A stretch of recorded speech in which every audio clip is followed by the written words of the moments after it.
Hello everyone, today I will be talking about Haruki Murakami. Murakami is a writer on the global stage whose work is inventive and artistic. His fiction cannot easily be classified. This program is a small attempt to understand Murakami and his fiction.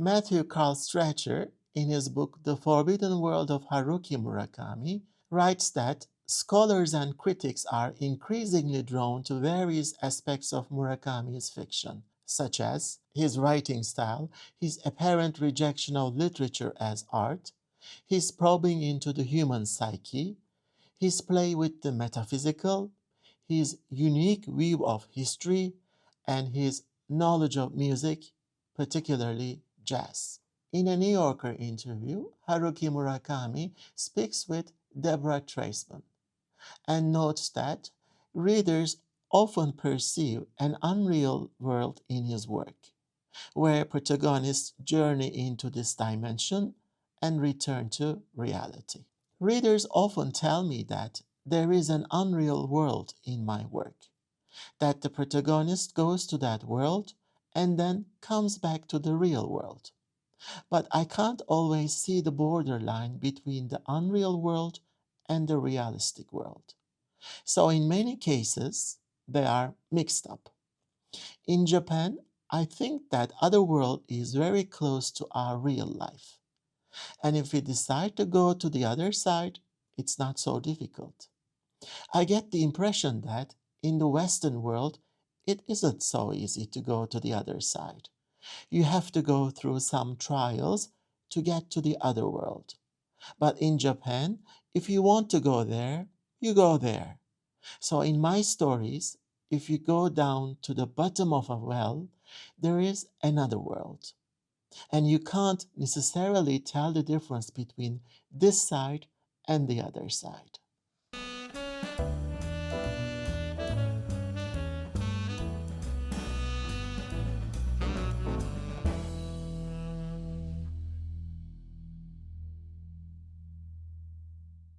According to Shirin Quadri, Murakami's world is a gateway to a parallel universe where reality blends with the surreal. His writing explores themes beyond time and logic.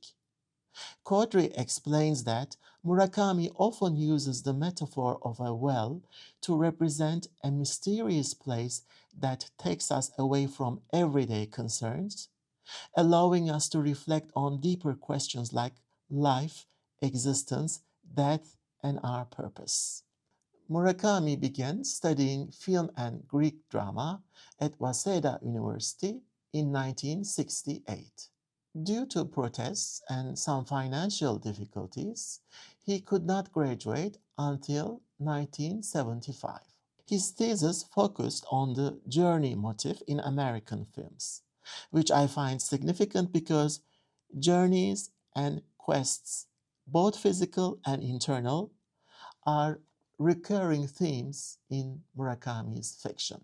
Murakami aspired to become a writer. However, he felt he lacked necessary life experiences. He married Yoko Takahashi, a fellow student, in 1971, and throughout most of the 1970s, with Yoko, he ran a jazz bar called Peter Cat on the outskirts of Tokyo.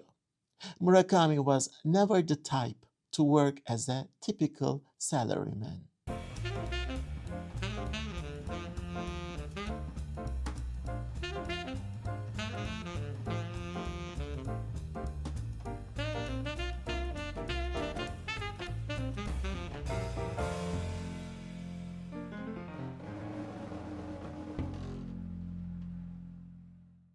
Peter Cat was a jazz cafe by day and a bar by night. Records were constantly playing, and young musicians performed live jazz on weekends. This continued for 7 years, allowing Murakami to immerse himself in jazz from morning to night. A quick note here, Murakami became a devotee of American jazz after receiving a ticket to an Art Blakey and the Jazz Messengers concert for his 15th birthday. Well, how did Murakami become a writer? At the age of 29, on an April day, Murakami suddenly got the urge to write a novel when he was watching a baseball game. It was an epiphany. Murakami explains that when he first started writing, he had no formal knowledge of guidance on how to write a novel. Lacking experience, a predefined style, or even literary friends to discuss ideas with, he felt uncertain. However, drawing on his early piano practice as a kid, he imagined writing as similar to playing an instrument, where he could transfer the music in his mind into words. This approach, turning the rhythm and flow of music into narrative, became the foundation of Murakami's unique writing style. Whether in music or in fiction, the most basic thing is rhythm. Your style needs to have good, natural, steady rhythm, or people won't keep reading your work. I learned the importance of rhythm from music, and mainly from jazz. Next comes melody, which in literature means the appropriate arrangement of the words to match the rhythm. If the way the words fit, the rhythm is smooth and beautiful. You can't ask for anything more. Next is harmony, the internal mental sounds that support the words. Then comes the part I like best, free improvisation.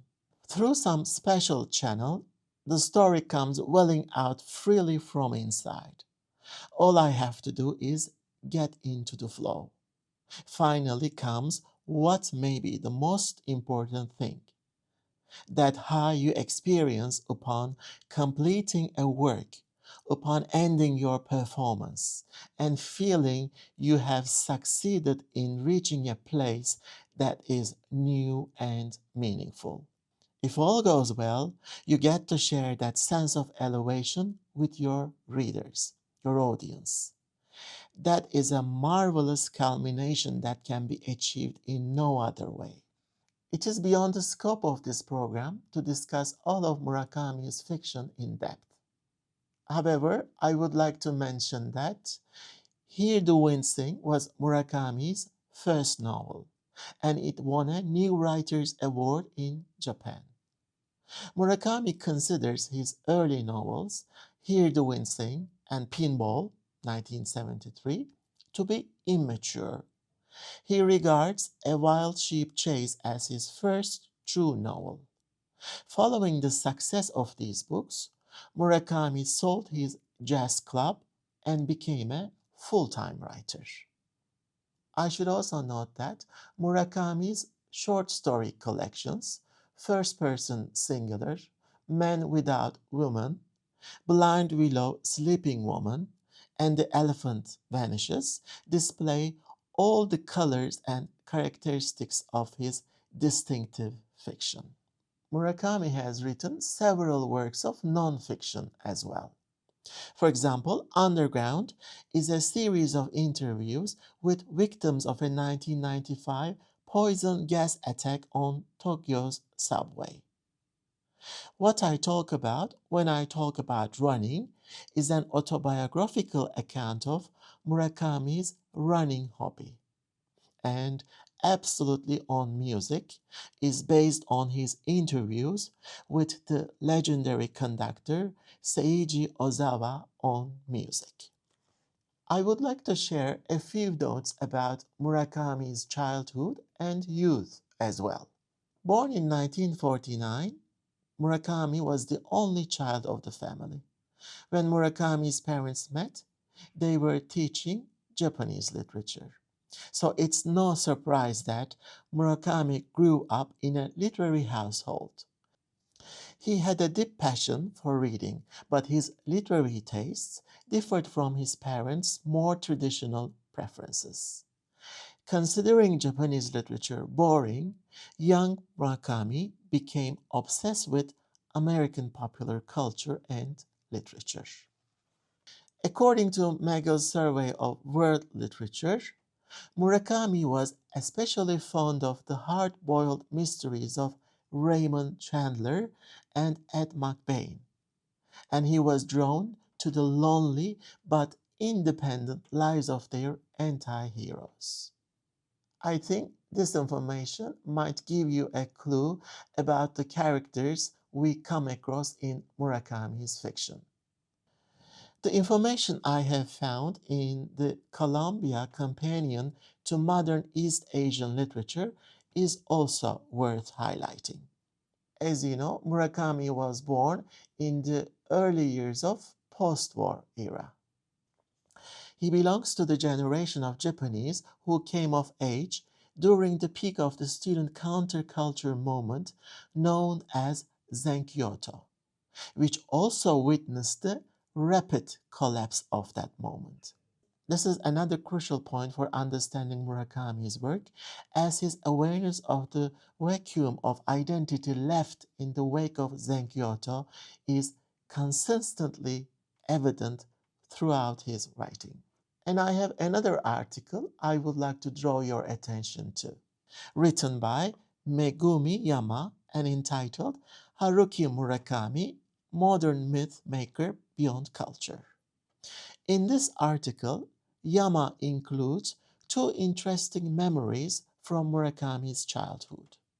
When I was 2 or 3 years old, I fell into the river. I drifted away. I was almost swallowed up in a culvert when I was found and rescued. I remember the darkness at the time. It's my earliest memory, an unpleasant memory. Yama's article also recounts the tragic death of Murakami's grandparent, a Buddhist priest. Apparently, he lay down on a railroad track and was run over by a train.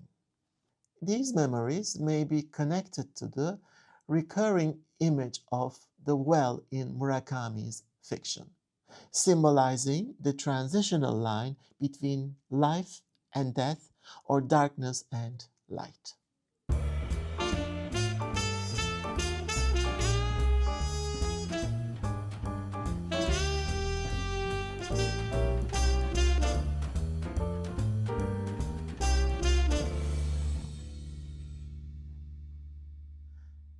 I hope this program has given you some insights into Haruki Murakami and his fiction. Thank you for watching.